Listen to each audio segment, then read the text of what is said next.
함께 성경 말씀을 봉독하도록 하겠습니다. 오늘 말씀은 룻기 2장 14절부터 2장 16절까지입니다. 한 절씩 교독하겠습니다. 식사할 때에 보아스가 룻에게 이르되 이리로 와서 떡을 머무으며 내 떡 조각을 초에 찍으라 하므로 룻이 곡식 빼는 자 곁에 앉으니 그가 볶은 곡식을 주매 룻이 배불리 먹고 남았더라.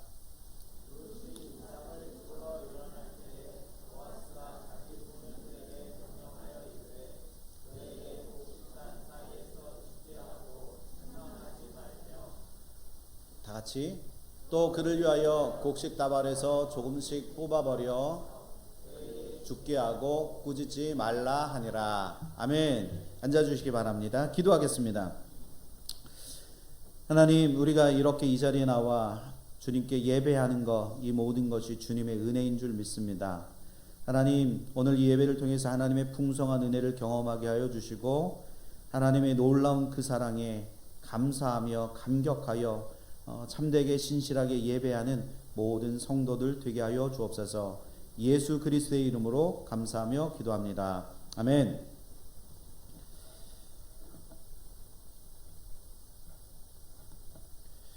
네, 오늘 말씀의 제목은 룻이 배불리 먹고 남았더라입니다.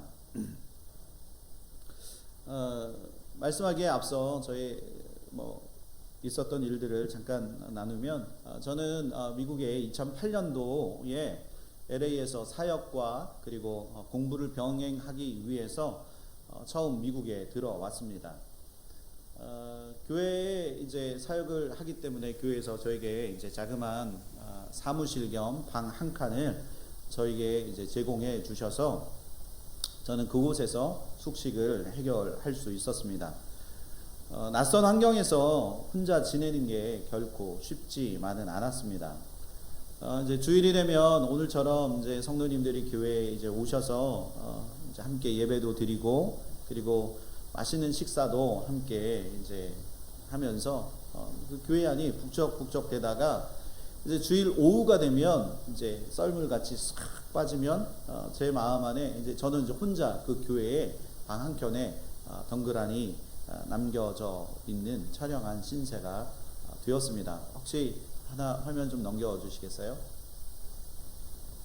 네, 저기 지금 이렇게 높은 건물이 교회고요. 그리고 저 옆에 지금 사진 찍는 바로 옆에 조그만 집이 이제 제가 머물렀던 그런 교회 사무실 겸 숙소였습니다. 그런데 이제 저 안쪽으로 이제 들어가면 이제 주방이 또 있는데, 감사하게도 혼자 사는 그 전도사를 위해서 교회 집사님들께서 이제 주일에 남은 음식을 냉장고에 다 이제 다 넣어 주셨습니다. 가득 채워 주셨습니다. 냉장고에 이제 채워진 음식을 이제 주일 오후 저녁 때부터 이제 꺼내어서 먹고 그러다가 이제 어느 날은 음식이 너무 많이 남아서 이제 학교에 저와 신세가 비슷한 그 전도사님들을 위해서 음식을 바리바리 싸들고 이제 학교에 가서 이제 다른 친구 전도사님들과 함께 먹었던 적도 있었습니다. 미국 생활에 이제 적응해 가면서 그 미국의 그 풍요로움에 저는 가장 먼저 놀랐던 것 같습니다. 저뿐만이 아니라 여러분들도 아마 동일하게 느끼시지 않을까요? 제가 이제 미국에 오기 전에 이제 예전에 독일에 이제 갔을 때 화장실에 갔는데요. 화장실에 가보니까 화장실에 화장지가 없어서 좀 난감했던 일들이 있었습니다. 그런데 미국에 와 보니까 화장실에 독일은 화장실 문도 잠겨 있어서 돈을 주고 들어가야 했었습니다. 그런데 미국에 와 보니까 화장실에는 화장지가 쌓여 있고, 그리고 패스트푸드점에 가면 냅킨은 물론이고 각종 소스가 그냥 수북히 쌓여 있습니다. 그리고 이제 음료수를 한국에서는 딱 한 번 주면 끝나잖아요. 근데 미국은 음료수를 가져가서 내 마음껏 내가 먹고 싶은 거 마음대로 먹고 또 나갈 때 또 채워서 나가도 그 누군가 아무도 눈치 주는 사람이 없다는 것, 이것에 대해서 저는 놀랄 수밖에 없었습니다. 그렇다면 어떻게 이렇게 미국은 풍성함을 누릴 수 있을까? 저는 그것에 관하여 한번 생각해 보았던 적이 있습니다. 세계 어느 곳을 가도 솔직히 이런 곳을 찾아볼 수는 없습니다.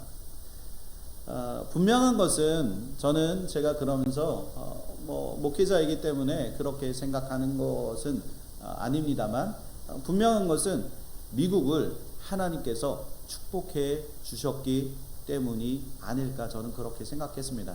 여기 이제 미국 분들도 계시지만 분명히 하나님께서 미국을, 그리고 미국 사람들을 축복해 주신 건 분명한 사실입니다.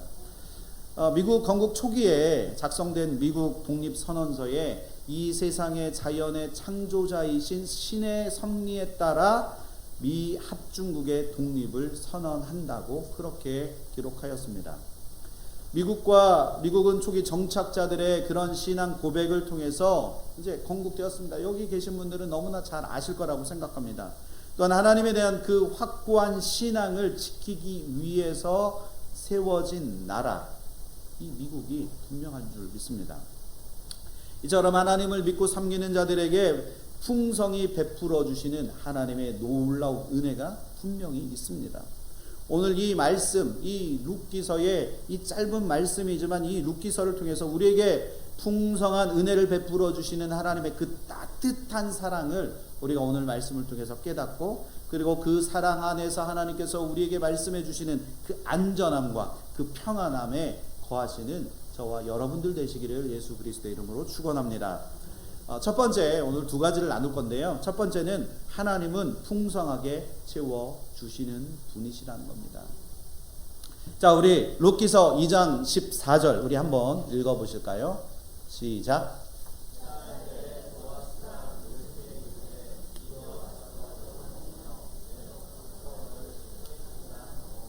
룻이 곡식 빼는 자 곁에 앉으니 그가 볶은 곡식을 주매 룻이 배불리 먹고 남았더라. 아멘. 룻기의 배경은 여러분들이 이제 잘 아십니다. 지난 몇 주간에 했기 때문에. 룻은 아마도 이제 이 이삭 죽기를 하러 오기는 왔지만 자신의 그 처지와 궁핍한 상황 때문에 자신이 일하면서 먹을 그것을 제대로 챙겨 오지 못했을 것입니다. 더군다나 먹을 것을 가까스로 챙겨 왔다 할지라도 룻은 이방 여인이었기 때문에 유대인들이 같이 식사하는 그 식사 자리에 낄 수가 없었습니다.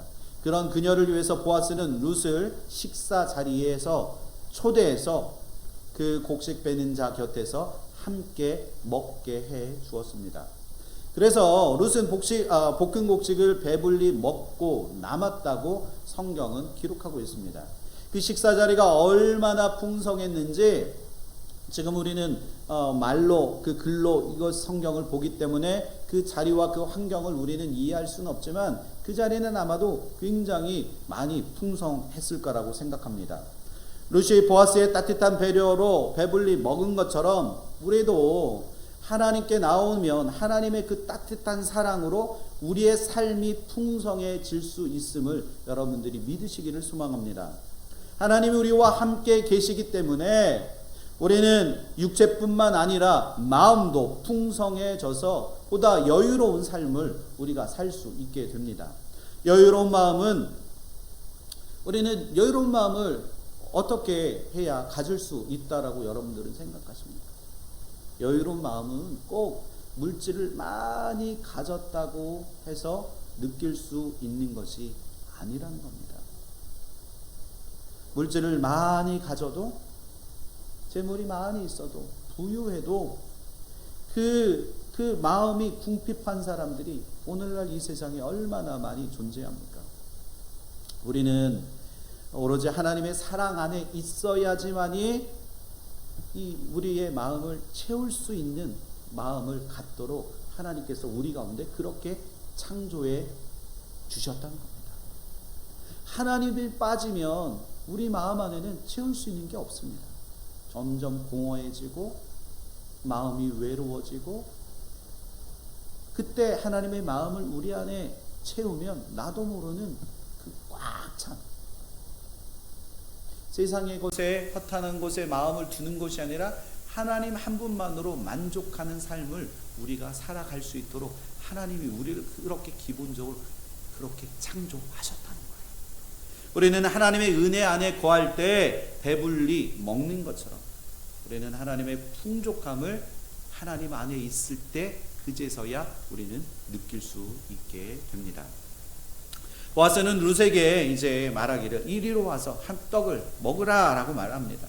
자, 여기서 함께 여기 떡을 먹으라라는 말은 함께 식사하자는 의미입니다.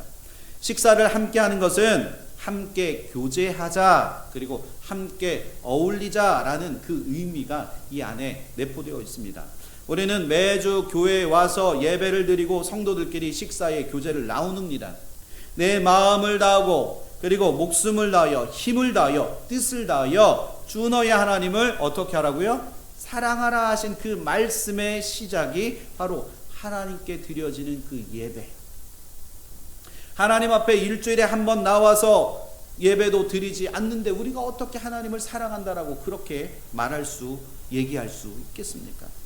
그래서 우리는 마음을 다해서 그리고 목숨을 다해서 힘을 다해서 뜻을 다해서 하나님 앞에 예배해야 할 줄 믿습니다. 그때 우리의 영혼이 은혜로 가득 채워져서 우리는 성도를 더욱더 옆에 있는 성도를 더욱더 사랑할 수 있게 되어진다는 겁니다. 하나님이 빠지면 옆에 있는 성도조차 옆에 있는 성도의 궁핍함과 옆에 있는 성도의 어려움을 우리는 이해할 수 없다는 겁니다. 또한 우리 이웃을 내 자신과 같이 내 몸과 같이 사랑할 수 있는 그런 마음이 우리 안에 하나님을 예배함으로 인해서 채워진다는 겁니다. 예배를 드리고 함께 사랑의 식사의 교제를 나누는 것, 그것은 내 이웃을 사랑하라는 하나님의 말씀에 순종하는 것이라는 겁니다. 여러분들 그렇게 생각하십니까? 여성교회에서 이제 매주 우리는 이제 예배를 마치면 이제 밑에 내려가서 함께 식사를 교제를 나누는데 여성교회에서 매주 2분씩 혹은 1분씩 온 교회 성도를 위해서 식사를 준비합니다. 하나님 주신 그 사랑을 가지고 하기 때문에 이 섬김을 할 수 있다는 거예요. 이 사랑이 없으면 이 사랑이 없이 우리 안에 그냥 그 섬기는 분들의 그 마음 안에 사랑이 빠져버리면 하나님 주신 그 사랑이 빠져버리고 책임만 가지고 그 일을 하고 그렇게 섬기면 결국에는 피로감을 느끼고 불평과 원망으로 가득 차서 결국에는 나도 모르게 그냥 그것을 포기하고 그만두게 돼버린다는 겁니다.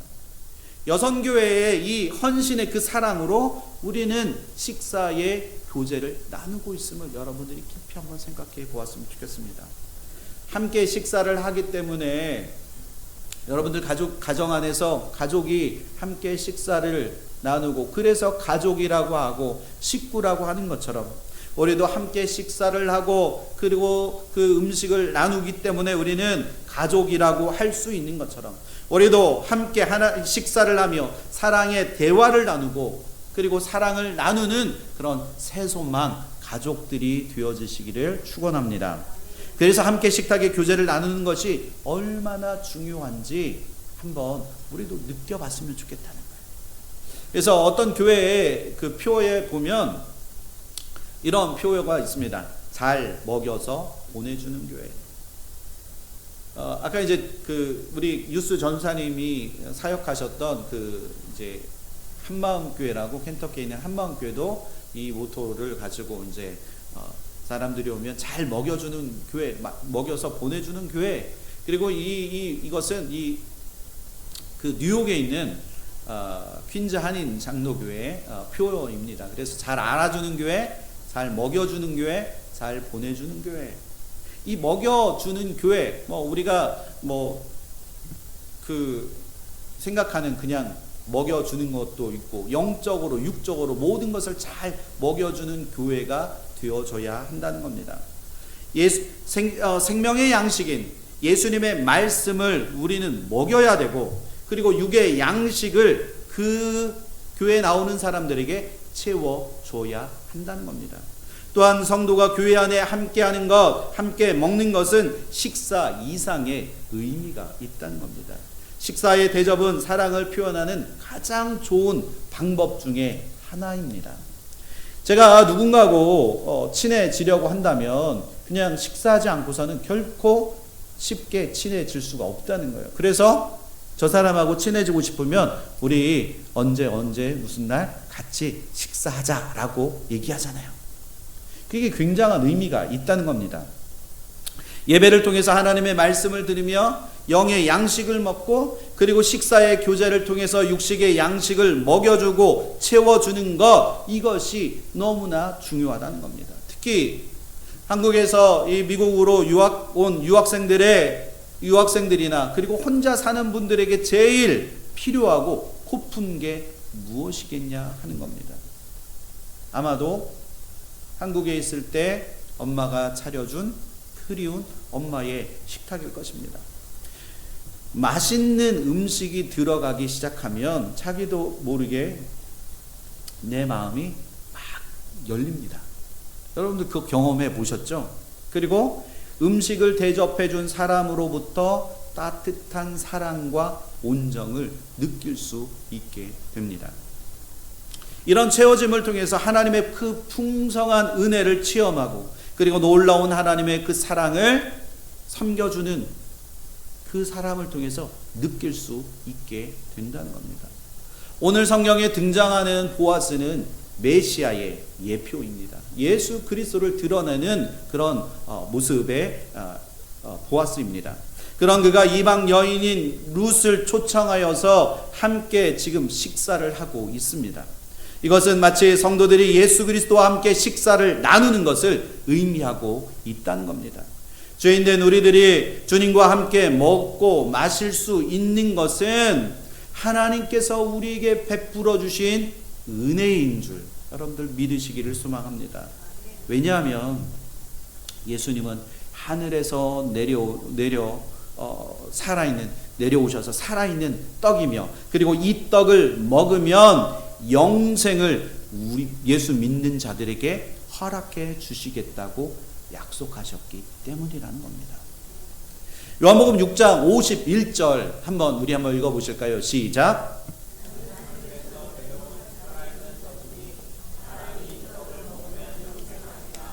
내가 줄 떡은 곧 이 세상의 생명을 위한 내 살이니라 하시니라. 아멘.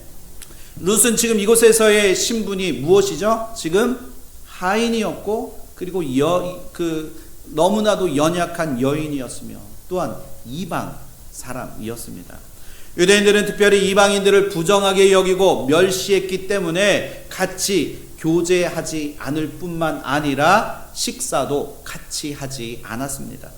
이것을 유대인들은 철저하게 지켰습니다. 그런데도 불구하고 보아스가 지금 룻을 함께 초청하여서 식사를 나눈다는 것은 곧 죄인들을 초청해서 가까이 하시고 함께 교제하시는 예수 그리스도의 모습을 예표하고 나타내 주고 있다는 겁니다. 그래서 마가복음 2장 13절에 보면 그의 집에 앉아 잡수실 때 많은 세리와 죄인들이 예수와 그의 제자들과 함께 앉았으니 이는 그러한 사람들이 많이 있어서 예수를 어떻게 한다고요? 따르고 있다고 그렇게 말씀합니다. 지금 우리는 성령 안에서 주님과 함께 교제하고 있습니다. 이곳에 나와 지금 예배하고 있는 여러분들의 그 심령 안에 성령이 여러분들 안에 좌정하시고 임재해 주시는 줄 믿습니다. 교회를 통해서 주님과 떡을 떼고 우리는 지금 사랑을 나누고 있는 겁니다. 이 예배를 통해서 그리고 성도의 교제를 통해서 그리고 이것은 마치 장차 천국에서 주님과 함께 먹고 마실 날을 기다리고 있는 것과 같은 그 모습이라는 겁니다. 보아스에게 지금 보아스가 룻에게 지금 떡을 먹으라고 지금 말한 것뿐만 아니라 지금 보아스가 룻에게 내 떡 조각을 초에 찍어 먹으라라고 지금 그렇게 말하고 있습니다. 여기서 초는 진한 포도주 그리고 이 포도주 술이 씌어진 것을 의미합니다. 그래서 일반적으로 이스라엘 백성들이 빵과 함께 식사를 할 때 이것을 양념으로 사용했고 그리고 이 신 포도주를 물에다 넣어서 갈증을 푸는 음료로도 그렇게 사용되어졌습니다. 또한 예수님이 그 마지막 최후의 만찬 때도 함께 그 제자들과 함께 빵을 초에 찍어 먹은 것을 우리는 볼 수 있습니다. 이처럼 보아스가 룻을 식사에 초대했을 뿐만 아니라 지금 빵을 초에 찍어 먹으라고 한 것은 보아스의 지금 그 마음 안에는 룻을 향한 자상한 배려가 그 안에 있다는 거예요. 그냥 그들이 준 빵만 먹어도 룻은 그냥 너무나 감사해서 그냥 그 떡을 먹은 것, 그 빵을 먹은 것만으로도 감사해야 하는데 지금 맛을 더해주는 초를 찍어 먹으라고 그렇게 얘기해 주는 것은 이방 여인인 룻을 향한 최고의 배려요. 최고의 사랑의 표현이라는 겁니다. 또한 보아스는 룻에게 또 볶은 곡식을 룻에게 나누어 주었습니다. 볶은 곡식은 유대인들이 추수할 때에 먹는 그런 음식입니다. 이것은 식사 대용으로도 먹기도 하고 그리고 빵과 함께 곁들여서 먹기도 했습니다. 이것은 빵을 먹고 난 후에 먹는 것이기 때문에 일반적으로 신학자들이 이것을 어떻게 이야기하냐면 마치 후식과도 같은 것이라고 그렇게 설명합니다. 지금 보아스가 룻에게 식사한 후에 후식까지 챙겨 준 것, 본식에서 끝나는 것이 아니라 지금 후식까지 챙겨 주었다는 것은 그녀를 향한 풍성한 은혜를 보아스가 룻에게 지금 베풀어 주고 있음을 의미하고 있다는 거예요. 이처럼 하나님께서 우리에게 풍성하게 채워주시는 그 은혜를 그냥 간단히 먹고 해치우는 정도가 아니라 세심하고 배려 깊고 그리고 풍성하게 채워주시는 분이심을 여러분들이 기억하시기를 소망합니다. 이처럼 예수님은 우리에게 아주 자상하게 배려해 주시고 그리고 풍성하게 그리고 친절하게 돌보아 주시는 그런 분이심을 우리가 기억했으면 좋겠습니다. 마태복음 14장 19절에 보면 무리를 명하여 잔디 위에 앉히시고 떡 5개와 물고기 2마리를 가지사 하늘을 우러러 축사하시고. 자, 지금 무슨 말씀인가요? 네, 오병이요. 네, 맞습니다. 자, 떡을 떼어 제자들에게 주시며 제자들이 무리에게 주니 다 배불리 먹고 남은 조각을 12바구니에 차고 거두었으며 먹은 사람은 여자와 어린아이 외에 몇 명이었다고요? 5,000명이나 되었더라. 예수님께 이제 말씀을 듣기 위해서 이스라엘의 그 수많은 백성들이 예수님 앞에 나왔습니다. 그러나 날이 어두워지고 이제 허기진 사람들이 너무나 많아서 그 사람들 예수님은 그들을 그냥 내버려 둘 수가 없어서 예수님께서 그 기적을 베푸시고 그들에게 풍성하게 채워주신 그 은혜의 사건이 바로 오병이어입니다. 오병이어의 이 기적을 통해서 우리가 알 수 있는 것, 우리의 그 주님배를 채우시는 하나님을 너희가 경험하라는 것입니다. 믿으십니까? 그런데 지금 이 오병이어의 기적의 사건을 보면 그냥 적당히 그냥 조금 먹고 입맛만 다시고 끝나는 것이 아니라 그곳에 와 함께한 모든 사람들에게 다 배불리 먹고 그리고 남은 조각이 무려 12바구니에 가득 차게 거두어 드렸다는 겁니다. 그리고 그것을 먹고 지금 여자와 어린아이를 빼고 무려 5,000명이나 그 예수님께서 베풀어 주신 음식을 먹었는데, 자, 이거를 한번 보고 생각하면 우리 출애굽기 18장 6절에 보면 하나님은 광야에서 출애굽하는 이스라엘 백성들에게 저녁에는 고기를 주어서 먹게 하셨고 그리고 아침에는 떡으로 배불리 먹게 하셨던 그 만나와 메추라기 사건을 우리가 한번 생각해 볼 수 있습니다. 그때도 하나님은 그들에게 이스라엘 백성들에게 적당히 주신 것이 아니라 넘치도록 채워 주셨다는 겁니다. 마이크가 조금 계속 울리는데 이거 좀 잡아주시겠어요?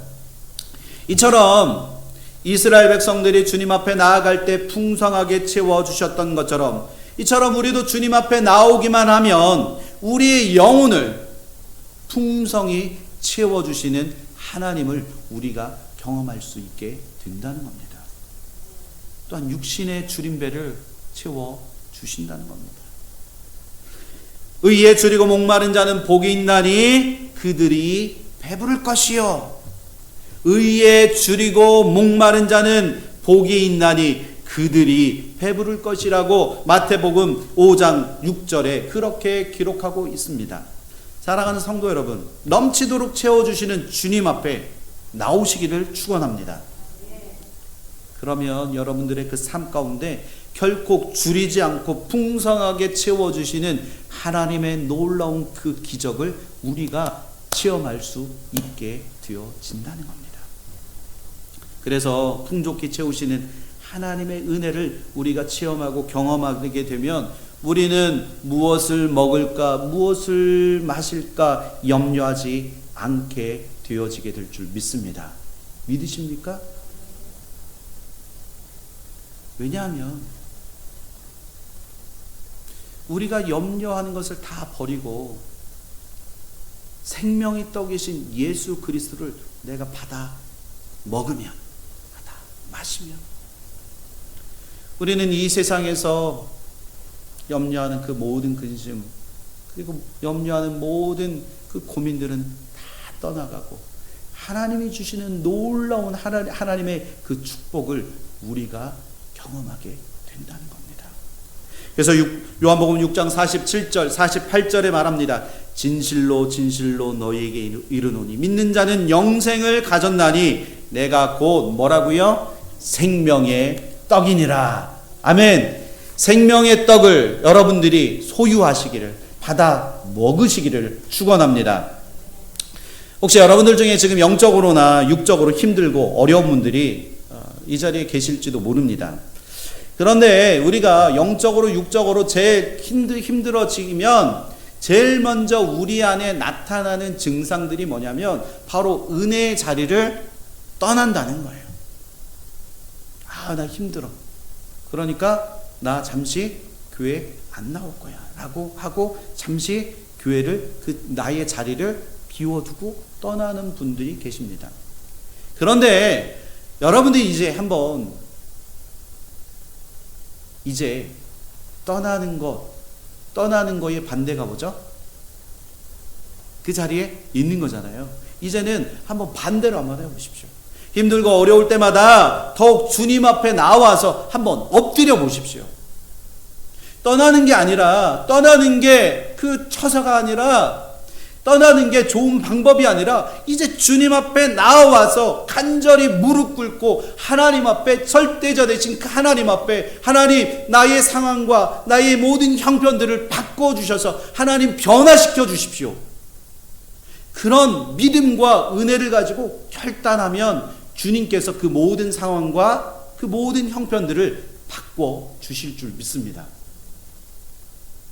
그렇게 하나님 앞에 간절히 나오면 우리의 삶과 그리고 우리의 그 모든 것을 넉넉히 채우시고 풍성히 채우시는 하나님의 은혜를 우리가 경험하게 될 줄 믿습니다. 여러분들 이제 떠나는 게 아니라 어떻게 한다고요? 주님 앞에 머무르십시오. 주님의 자리를 인정하고 주님의 말씀 안에 엎드리십시오. 그게 우리가 살 방법입니다. 지금까지 저는 이제 미국에 들어와서 결혼하고 이제 들어와서 한 번도 줄인 적이 없습니다. 물론 제가 너무 배가 불러서 그 다음 먹어야 할 끼니에 먹지 않았던 그런 적은 있었습니다. 저는 이제 공부를 하기 위해서, 학업을 위해서 이제 학업을 마치게 해주기 위해서, 이제 저희 아내의 학업을 마치게 해주기 위해서 이제 미국에 다시 들어왔습니다. 그때 제 아내는 배에 이제 주아를 첫째를 임신하고 있었습니다. 하루는 이제 병원에 가서 오랜 시간 이제 체크업을 하기 위해서 기다리고 또 기다리다가 결국에는 이제 오전에 갔다가 이제 그 학교 기숙사에 딱 들어오니까 2시 반, 거의 3시가 됐더라고요. 둘 다 너무 허기가 져서 배가 너무 고팠습니다. 이제 저야 뭐 괜찮지만 임산부들이 얼마나 허기가 많이 집니까? 달수가 점점 가면 점점 배가 고픈 건 임산부는 뭐 두말할 나위 없이 너무나 배가 고팠을 것입니다. 그런데 그때 이제 아내가 당장 먹을 음식이 이제 준비되어지지 않았으니까 학교에 가서 식사를 하자고 제안을 했습니다. 이제 뭐 걸어가면 1분, 2분이면 가는 그런 학교 식당이니까. 근데 학교 그때 식당에서 점심을 먹는 비용이 7불 정도 했던 것 같아요. 그래서 둘이 먹으면 7불에 뭐 택스하고 하면 한 15불, 16불 정도 되는 그 비용인데, 저희가 이제 한국에서 이제 들어온 지 얼마 되지 않았기 때문에 한국에서 들고 온 돈을 계속 저희가 쓰고 있는 상황이어서 차마 15불, 16불 되는 그 싼 비용이지만 그걸 먹자고 제가 아내에게 쉽사리 얘기를 못 하겠더라고요. 그러니까 이제 저희 아내가 제 마음을 간파했는지 저한테 갑자기 지갑을 이렇게 해서 카드를 딱 꺼내더니 이 카드가 무슨 카드인 줄 아냐고. 여보, 지난 7년간 유학 생활하면서 한 번도 제로 밸런스를 만들지 않은 하나님이 채우시고 채워주신 그 기적의 카드라고 그렇게 저에게 얘기하면서 학교 식당 가서 맛있게 밥 먹자, 그렇게 했던 그런 기억이 있습니다. 저는 그 후로 지금까지 우리의 쓸 것을 채우시는 그 하나님을 계속적으로 경험하고 있습니다. 그래서 하나님은 늘 저와 우리의 가정의 삶에 풍성하게 채워주시는 그 하나님을 우리는 지금도 경험하고 있습니다. 지금도, 그리고 앞으로도 하나님께서 그렇게 우리의 쓸 것을 하나님께서 채워주실 줄 믿습니다. 늘 우리의 필요를 채워주시고 삶에 있어 그때마다 필요할 때마다 한치의 오차도 없이 차고 넘치도록 채워주시는 그 오병이어의 그 기적을 여러분들의 그 삶 속에서 늘 경험하시고 누리시기를 축원합니다. 저의 이런 이제 간증들을 이렇게 하다 보면 이것을 온전히 믿지 못하는 그런 분들도 있습니다. 특히 우리나라 정서상 하나님에 대해서 우리는 때로는 오해할 때가 있다는 겁니다. 우리가 뭔가 하나님 앞에 잘못하면 하나님은 나의 소중한 것을 빼앗아 가는 분으로 우리가 생각할 때도 있습니다. 그래서 그 옛날에는 자신의 그 가장 귀한 자식을 제물로, 그리고 자신의 딸을 제물로 드리는 그 행위를 한 게 불과 100년 전의 일이라는 겁니다. 또한 하나님은 나의 풍요를 시기하시는 분으로 오해할 때도 있다는 겁니다. 그래서 하나님이 마치 자신의 그 상황을 결핍과 빈곤으로 몰고 가시는 분으로 우리가 착각할 때가 또 있다는 겁니다. 그런데 우리가 잘 생각해 보아야 할 것 중에 하나는 우리 하나님은 천지를 지으신 분이십니다. 이 모든 세상을 창조하신 창조주 하나님이십니다. 그 하나님은 이 모든 것을 다 가지신, 이 세상에서 가장 부유한 것이 없는 가장 그 많은 것을 소유하신 우리 하나님이신 줄 믿습니다. 그런 하나님께서 무엇이 부족하시다고, 무엇이 아깝다고, 무엇이 부족해서 우리의 것을 빼앗아 가시겠냐 하는 겁니다. 오히려 하나님은 하나님의 그 사랑하시는 당신의 그 자녀들에게 후히 주시고 넉넉히 주시며 기뻐하시고 주시는 것을 기뻐하시는, 그리고 좋은 것을 주시기를 아까워하지 아니하시는 분이시라는 것을 여러분들이 기억했으면 좋겠습니다. 하나님은 우리의 것을 빼앗아 가시는 분이 아니라는 겁니다. 디모데전서 6장 17절에 내가 이 세대에서 부한 자들을 명하여 마음을 높이지 말고 정함이 없는 그 재물에 소망을 두지 말고 오직 우리에게 모든 것을 후히 주사 누리게 하시는 하나님께 마음을 두라고 그렇게 성경은 기록합니다. 이렇게 풍성하게 채우시는 하나님의 그 복을 경험한 미국 사람들을 보면, 이곳에 얹어 있는 저분들을 보면 대체적으로 표정이 굉장히 밝습니다. 그래서 만날 때 인사를 해보면 굉장히 자연스럽고 얼굴에 웃음이 가득합니다. 그러나 이건 뭐 저의 편견일 수도 있지만 우리나라 사람들의 그 대체적으로 그 표정을 보면 대체적으로 좀 딱딱한 모습들이 좀 있고 그리고 어두운 모습들이 좀 있다는 거예요. 그런 분들을 이렇게 볼 때면 때로는 아픔과 그 괴로움이 그들의 그 삶 속에서 느껴질 때가 있습니다. 어떤 책을 보니까 이제 동양과 서양의 그 차이를 이렇게 설명합니다. 예를 들면 동양 사람들이 새소리를 들으면 이 새소리를 뭐라고 느끼는지 혹시 아세요? 새가 짹짹. 네, 많이 생각 안 해보셔서 그렇습니다. 자, 동양 사람들이 생각하기에는 새가 옆에서 짹짹짹짹 하면 그 새가 운다라고 그렇게 생각한다는 거예요. 그러나 서양 사람들이 새가 옆에서 짹짹거리면 새가 어떻게 한다고요? 노래한다. 새가 노래한다라고 생각한다는 겁니다.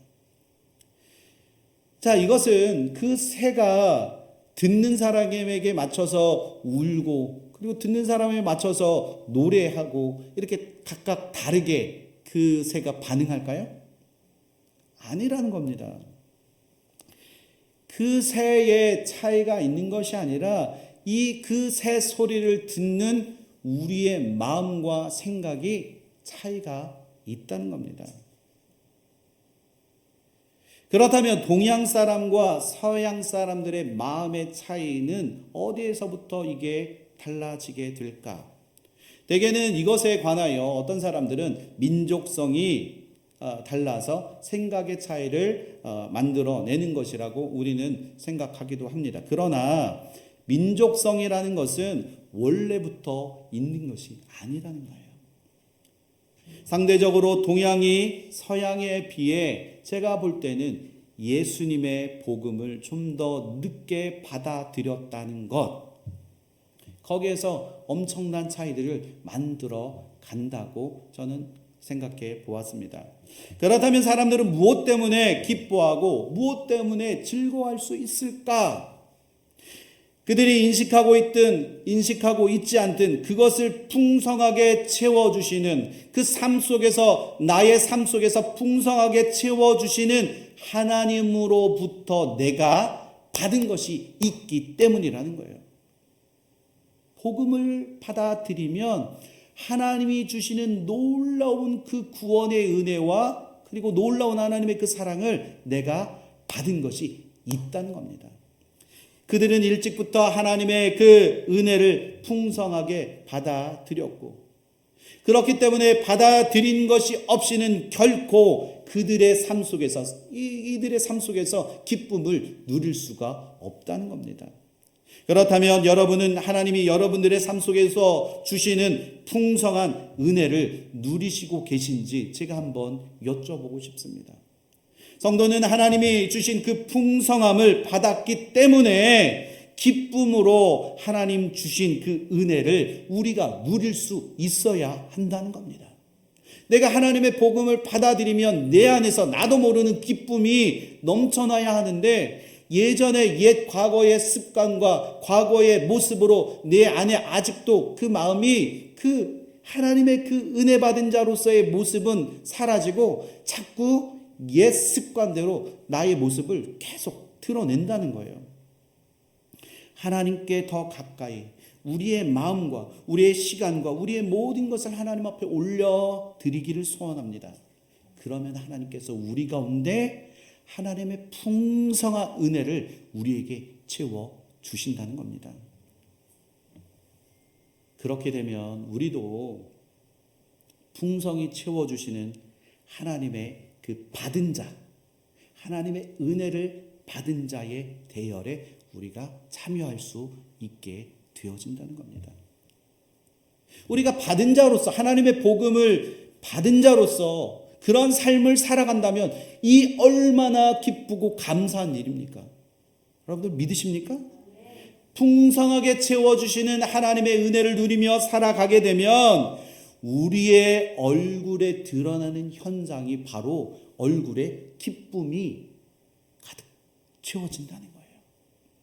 나도 모르는 얼굴을 그동안 하나 찡그리고 힘들게 살아왔던 그 얼굴이 환하게 은혜 받은 자로서의 그 모습으로 환하게 바뀌어진다는 겁니다. 자, 이제 여러분들 딱 들어올 때 이러고 오지 마시고요. 좀 더 환하게 여기다가 뭐라도 이렇게 다시고 눈도 이렇게 착 세우시고 그러면서 좀 환하게 웃으면서 교회도 오시고 가정에서도 환하게 웃으시고 그리고 직장에서도 환하게 웃으시는 저와 여러분들 되시기를 축원합니다. 마지막으로 두 번째, 하나님은 우리에게 호의를 베풀어 주십니다.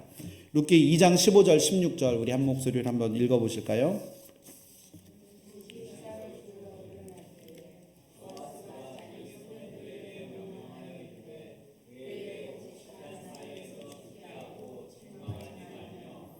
또 그를 위하여 곡식 다발에서 조금씩 쪼보다 버려서 그에게 줍게 하고 꾸짖지 말라 하니라. 아멘.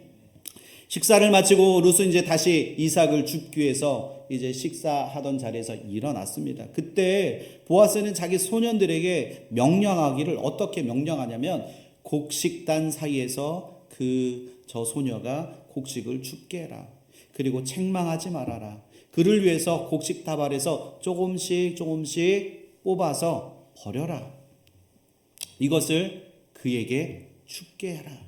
그리고 절대 하지 말아야 할 것 중에 하나가 그 여인이 그것을 줍는다고 절대로 너희는 꾸짖지 말아라. 꾸짖지 말 것을 그들에게 당부합니다. 룻에게 지금 곡식단을 줍게 하는 그 보아스의 엄청난 그 호의를 지금 볼 수 있습니다.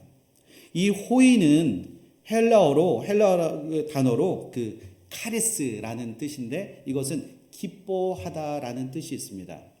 윗사람이 아랫사람에게 보여주는 특별한 은혜를 말하고 있는 것입니다. 이것은 아무 공로 없는 자에게 하나님이 일방적으로 값없이 베풀어 주시는 그 은혜의 선물을 말하고 있는 것입니다. 보아스의 룻을 향한 그 호의가 지금 여러분들 느껴지셔야 합니다. 지금 이 짧은 그 구절 속에 이 말씀 속에 그 보아스의 그 호의를 지금 받고 있는 룻의 모습을 여러분들이 상상했으면 좋겠습니다.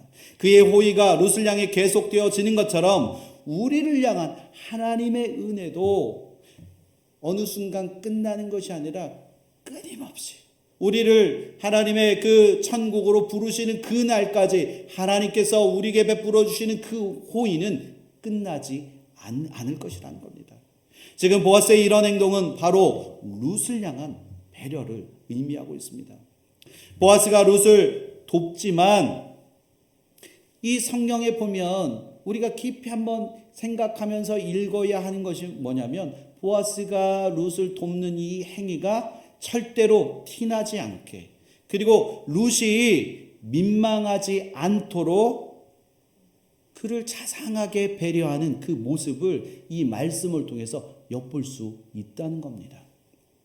우리가 남을 도울 때 자칫 잘못하면 때로는 상대방의 그 마음을 다치게 하고 상하게 할 때가 있다는 겁니다. 그래서 때로는 미안하게 만들 때가 있습니다. 아니 때때로 그렇게 우리가 일부러 저 사람에게 뭔가를 도와줄 때 민망하게 할 때가 있다는 거예요. 결국 이렇게 되면 어떻게 되냐? 그 관계는 끼어지게 됩니다. 그래서 관계가 깨어지면 어떻게 되냐? 결국에는 복음을 증거하는 것까지도 어려움을 당할 수 있다는 거예요. 더 심하게 말하면 이러한 일들로 인해서 이 사람과 복음을 전하는 사람과 복음을 들어야 하는 두 사람의 관계가 깨어지고 상처받고 그래서 예수 믿는 것까지 포기하게 되는 경우가 일어나게 된다는 겁니다. 그래서 어떤 분이 말하기를 구제를 잘못하면 돈도 잃고 사람도 잃는 경우가 있다고 말합니다.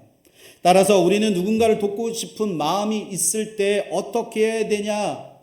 오늘 이 말씀을 통해서 우리가 배울 수 있는 것은 상대방을 배려하고 깊이 있게 생각하고 조심해서 기도하는 마음으로 상대방을 도와줘야 한다는 겁니다. 그래야만 우리의 선행이 결코 어긋나지 않고 그리고 오히려 좋은 결과를 가져올 수 있게 된다는 겁니다. 우리도 불우한 이웃이나 우리가 도와야 할 대상이 있다면 보아스와 같은 그 자상함과 배려 깊은 그 마음으로 우리가 저 상대방에게 우리가 다가가야 할 줄 믿습니다. 이것이 바로 우리가 이웃을 도울 때 행해야 하는 우리의 모습, 우리의 진정한 모습이 되어져야 할 줄 믿습니다. 주변에 나보다 약한 사람들이 얼마나 많이 있습니까? 그들을 위한 사려 깊고 배려하는 마음으로 그들을 우리가 먼저 하나님 주시는 그 가진 자, 하나님의 그 복음을 가진 자, 하나님의 마음으로 그 사람들을 배려하는 그 마음으로 그들을 돌봐줘야 할 줄 믿습니다. 누군가가 뭔가를 요청할 때 때로는 우리는 거절하기도 합니다. 나의 상황과 그리고 나의 유익이 되지 않고 나에게 이익이 되지 않으면 우리는 거절할 때가 있다는 거예요. 그러나 오늘 보아스의 마음처럼 보아스가 룻에게 하는 것처럼 우리가 뭔가 그 누군가 약한 사람이 나에게 뭔가 요청할 때 절대로 거절하지 마시고 우리가 그 받은 은혜를 저 사람에게도 나누어 줄 수 있는 넉넉한 마음을 여러분들이 소유하시기를 축원합니다. 하나님의 착한 일을 풍성하게 나누어 주시는 여러분들 되시기를 축원합니다. 고린도후서 9장 8절 말씀 우리 한번 읽고 그리고 마치도록 하겠습니다. 시작. 하나님이 능히 모든 은혜를 너희에게 넘치게 하시나니 이는 너희로 모든 일에 항상 모든 것이 넉넉하여 모든 착한 일을 넘치게 하려 하심이라. 아멘. 하나님은 우리 모든 믿는 사람들에게 넘치도록 하나님의 그 풍성한 은혜를 우리에게 채워 주셨습니다. 하나님의 그 착한 일을 하나님이 우리에게 주시고자 하는 그 복, 그거는 바로 우리에게 구원의 은혜를 베풀어 주시기 위함이라는 겁니다. 여러분들의 삶 속에서 하나님의 그 풍성한 은혜를 이제 경험했다면 하나님의 그 구원의 은혜를 누리시고 또한 연약한 자들, 아직도 주를 알지 못하는 그들에게 섬세한 배려와 그리고 사랑과 관심으로 따뜻한 마음으로 그들을 이해하고 그들을 존중하고 그들을 세워주는 그런 믿음의 성도들 되시기를 예수 그리스도의 이름으로 축원합니다. 함께 기도하겠습니다. 사랑과 은혜가 풍성하신 하나님 감사합니다. 우리에게 베풀어 주시는 그 은혜가 얼마나 크고 놀라운지요. 하나님 그 사랑을 우리도 경험하여서 많은 죽어가는 영혼들에게 구원의 복된 소식을 증거할 수 있는 저희들 되게 하여 주옵소서. 우리 주변에 약한 자들이 있습니까? 힘들어 고통 중에 거하고 있는 자들이 있습니까? 그들을 위하여 먼저 기도하게 하여 주시고 그들을 위하여 마음을 다하여 섬기고 또한 그들과 함께 울어주고 웃어주며 함께 우리의 삶을 나눌 수 있는 저희들 되게 하여 주옵소서. 그런 성도들 되기를 소원합니다. 그런 교회가 되어지기를 소원합니다. 그런 내가 되어지기를 소원합니다. 주님의 마음을 닮아 주님의 성품으로 주님의 그 마음으로 정말 많은 죽어가는 사람들에게 하나님 구원의 복된 소식을 증거할 수 있는 저희들 되게 하여 주옵소서. 예수 그리스도의 이름으로 감사하며 기도합니다. 아멘.